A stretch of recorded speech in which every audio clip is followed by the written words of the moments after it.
Le Code citoyen, qui êtes-vous et quel est le but de votre projet ? Alors le Code citoyen, on a un code à projet qui est basé à Louvain-la-Neuve. Et le but du projet, c'est promouvoir les questions sociétales, citoyennes et politiques en essayant de vulgariser tout ça pour les étudiants et rendre ça accessible à tout le monde. Ouais. Et du coup, je suppose que vous faites ça autour de certaines activités, des thématiques, etc. Exactement. On a plusieurs activités durant toute l'année et on a plein de thématiques différentes. Cette semaine, on a la semaine citoyenne, donc on a la thématique du lobbying et on fait plein d'activités autour du lobby.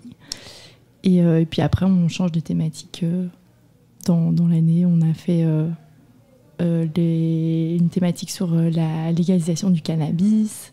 Sur la défense, l'armée, etc. Sur la défense. Okay. Donc voilà. Ça tourne autour de plein de thématiques différentes.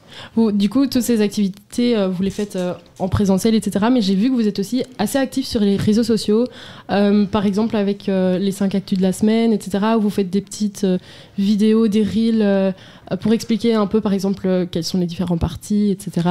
Oui. Est-ce que le but avec ça, c'est de sensibiliser les plus jeunes à la politique et à certaines thématiques via les réseaux sociaux ou pas nécessairement ? Oui, exactement. Le but, c'est d'essayer de toucher tout le monde parce qu'on sait que nos activités ne sont pas accessibles forcément. De venir à une conférence, ce n'est pas accessible à tout le monde. Donc, on essaye de sensibiliser à toutes les actualités de la semaine. Donc, par 5 actus toutes les semaines, tous les vendredis. On fait aussi des fiches pour les nuls sur certains sujets pour essayer de les comprendre plus facilement. Ou des quiz, par exemple. On présente une personnalité connue pour le moment dans le monde souvent politique, mais ça peut être... on a présenté un juge la dernière fois, donc ça peut être assez varié. Et en plus de ça, l'année passée, pendant les élections, on a fait une vidéo pour expliquer un peu les grandes lignes de chaque programme, de chaque parti. Donc ça, c'était hyper intéressant pour essayer de comprendre plus facilement les élections qui nous attendaient. Et on fait des recommandations de podcasts, de livres. Okay. On essaie un peu de diversifier tout ça. Ok. Et du coup, vous en parliez déjà des thématiques des semaines, etc. Cette semaine, c'est donc la semaine citoyenne. Et aujourd'hui, on a donc un partenariat avec vous. Vous restez ici pendant les 2 heures entières pour parler de ce thème. Excusez-moi. Elle est centrée donc sur le thème des lobbies, cette émission. Pourquoi est-ce que vous avez choisi ce sujet pour cette semaine et pour l'émission du coup? Mais ça, je te laisse répondre parce que j'étais pas là quand ils ont décidé le thème. Vu que notre code est basé sur les questions politiques, citoyennes et sociétales, l'année passée, ça s'est vraiment tourné que autour des questions politiques, ou en tout cas en grande partie, étant donné que c'était les élections, c'était le plus important. Donc cette année, même si le lobbying reste quand même assez politisé, on a essayé de faire quelque chose d'un peu différent. Et c'est un sujet que beaucoup de gens ont du mal à comprendre, qui est très compliqué. Et on s'est dit qu'essayer de vulgariser ça et de rendre ça très accessible, c'était une bonne idée. Mais du coup, comme on va en parler en long et en large pendant toute l'émission, est-ce que vous pourriez faire une petite introduction du thème des lobbying en quoi ça consiste? C'est quoi un lobby?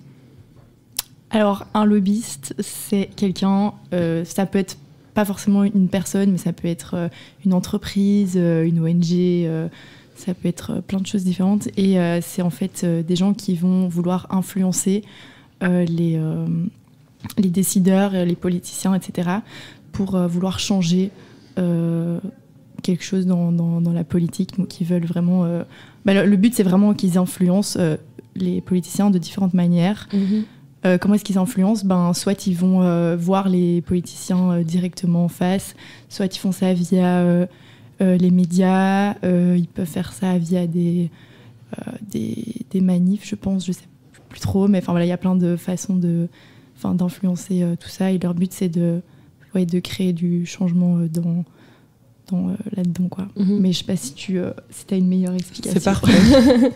Mais du coup, dans l'explication, je dis ça pour les auditeurs, je sais pas si pour eux c'est clair. Est-ce que c'est donc bien ou mauvais un groupe de lobbyistes? Parce qu'une influence, elle peut être positive, mais elle peut être négative aussi.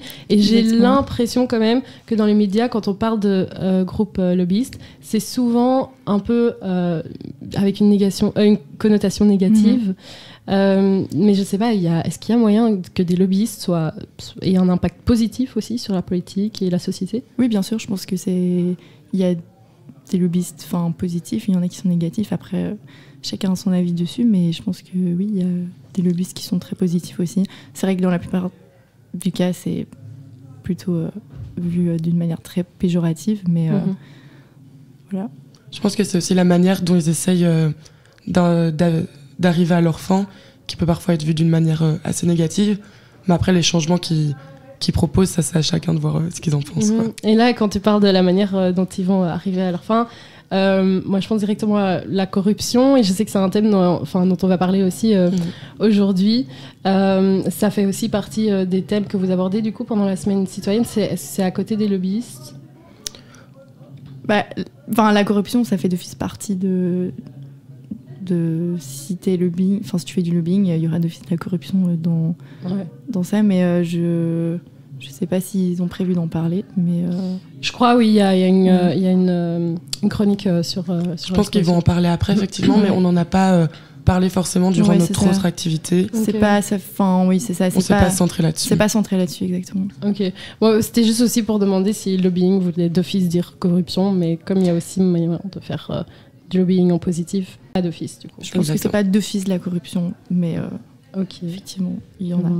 J'ai trop hâte d'entendre ce que cette émission va nous apporter. Merci beaucoup d'être avec nous aujourd'hui.